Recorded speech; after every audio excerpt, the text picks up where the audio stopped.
የቅዱስ ጊዮርጊስ አያት አካባቢ የሚገኘው የስታዲየም ቦታ ወደ መሬት ባንክ መግባቱ ገለጸ። ቦርድ ለማስመለስ ጥረት ጀምሯል።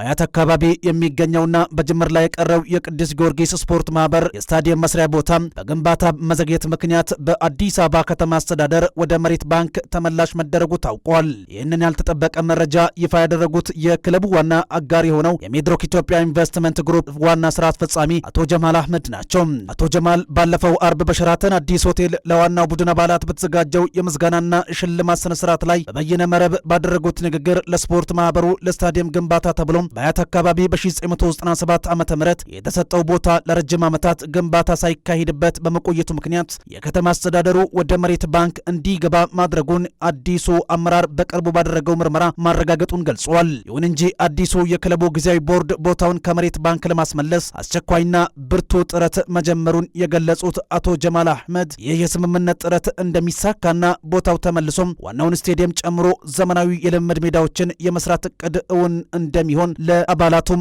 አረጋግጠዋል። በጉዳዩ ዙሪያ ዝርዝር ማብራሪያ እንዲሰጡን ብስራት ሬዲዮ የጊዜያዊ ቦርዱን አመራሮች የጠየቀ ቢሆንም ለጊዜው በሂደት ላይ ስላለ ስለ ጉዳዩ ምንም ማለት እንደማይፈልጉና ሁሉም ነገር ተጠናቆ ውጤቱ ሲታወቅ ዝርዝር መግለጫ እንደሚሰጡ አስታውቋል። ታሪካዊ መረጃዎች እንደሚያመለክቱት የቅዱስ ጊዮርጊስ ስፖርት ማህበር በአያት አካባቢ የሚገኘውን ይህንን የስታዲየም መስሪያ ቦታ በ1997 ዓመተ ምህረት ሊያገኝ የቻለው ቀደም ሲል በ1989 ዓመተ ምህረት በቀራኒዮ አካባቢ ተሰጥቶት የነበረውን 215,000 ካሬ ሜትር ሰፊ ቦታ በአነስተኛ ምትክ በመቀየር እንደነበርም ይታወሳል።